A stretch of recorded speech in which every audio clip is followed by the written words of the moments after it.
পায়, দুঃখ পায়। কারণ শহীদ জিয়া ছাড়া বাংলাদেশের স্বাধীনতা ঘোষণা করার কোন ব্যক্তি সেদিন ছিল না। যদি সত্যিকার অর্থে আওয়ামী লীগ স্বাধীনতার পক্ষে থাকতেন, কেন শেখ মুজিবুর রহমান বাংলাদেশের স্বাধীনতা ঘোষণা করলেন না? তাজউদ্দিন সাহেব লেখা আছে, দেখেছি, পড়েছি। ওনার কাছে যখন লিখিত দিল বাংলাদেশের স্বাধীনতা ঘোষণা করেন, উনি উত্তর দিয়েছিলেন, আমি কি রাষ্ট্রদ্রোহী মামলা খাবো?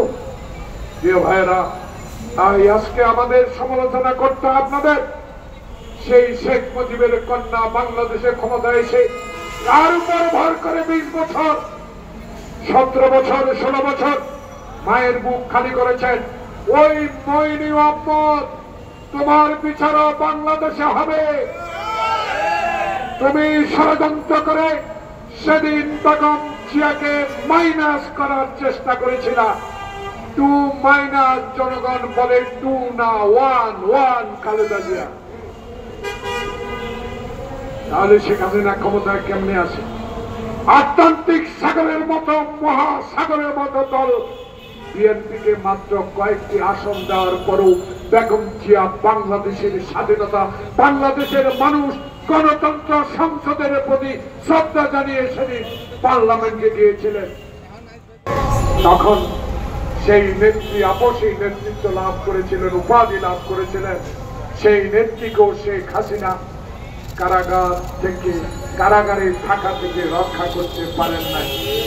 নির্লজ্জ ভাবে জজকে দিয়ে,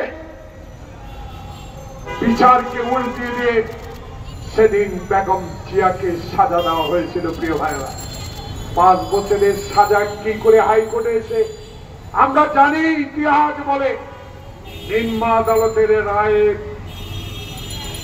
সাজা হাইকোর্টে কমে।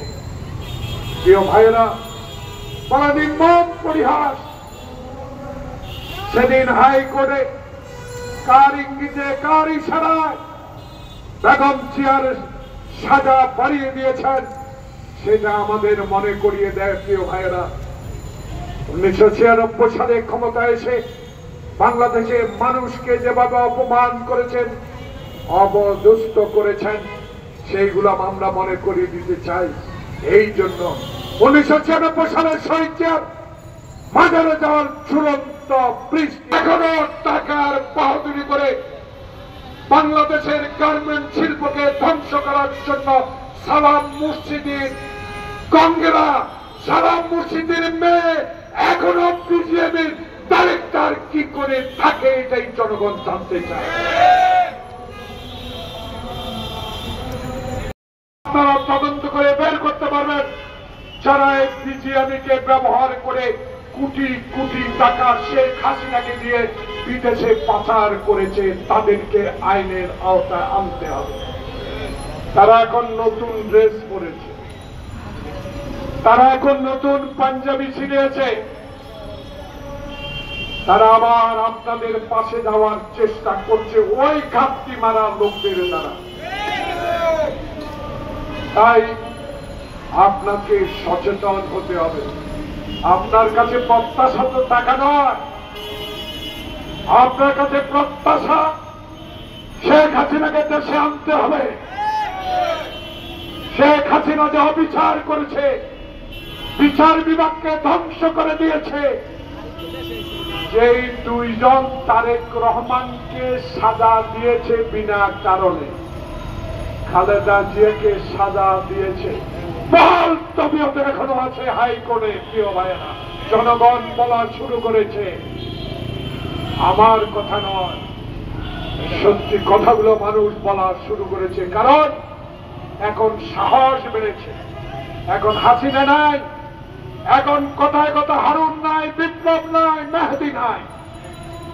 এখন বাংলাদেশে স্বরাষ্ট্র উপদেষ্টা আপনার অধীনে সৎ ব্যক্তিরা আছে। এই সৎ ব্যক্তিদের দিয়ে বাংলাদেশে এই ঘাপটি মারা লোকদেরকে বের করে দেন, নাহলে আপনারা শান্তিকার একটি নির্বাচন দিতে পারবেন না। তারাই বাধা হয়ে দাঁড়াবে জনগণের দায়িত্ব হলে। আর সরকারের বিরুদ্ধে যেন কেউ কথা না বলতে পারে সেই দিকে বিএনপি নজর রাখতে হবে। আমরা নজর রাখছি, কারণ 16 বছরে গুলি খাওয়া, টিয়ার গ্যাস খাওয়া, শটগানের গুলি খাওয়া লোক আমরা ভয় পাই না। আমরা আপনার সাথে আছি, কিন্তু সময় দীর্ঘ মইনি আহমদের মতো করা ঠিক হবে বলে মানুষ মনে করে না। আসুন সবাই আল্লাহ পাকের কাছে দোয়া করি। আল্লাহ পাক ডক্টর ইউনূস যেরকম ভাবে পৃথিবীর ইতিহাসে বাংলাদেশের ইতিহাস সৃষ্টি করেছে, এই বিপ্লবী ছাত্র সমাজের আন্দোলনে এই বিপ্লবী সরকারের প্রধান ডক্টর ইউনূসের জন্য দোয়া করি। আল্লাহ পাক উনাকে যেন শক্তি দেন, বাংলাদেশে এমন একটি নির্বাচন উপহার দেন যে নির্বাচনের মধ্য দিয়ে বাংলাদেশে আমার প্রিয় নেতা তারেক রহমান দল বল নিয়ে বাংলাদেশের ক্ষমতা আসতে পারে, যে ক্ষমতায় এসে মানুষ শান্তিতে ঘুমাতে পারবে, গণতন্ত্র অটুট থাকবে, বাংলাদেশের বিচার বিভাগ স্বাধীন থাকবে, বাংলাদেশের সকল সাংবিধানিক প্রতিষ্ঠানের স্বাধীনতা থাকবে। এমন এমন একটি নির্বাচনের মাধ্যমে তারেক রহমান বাংলাদেশে ফিরে এসে জনগণের ভোটে নির্বাচিত প্রধানমন্ত্রী হবে, এই দোয়া কামনা করে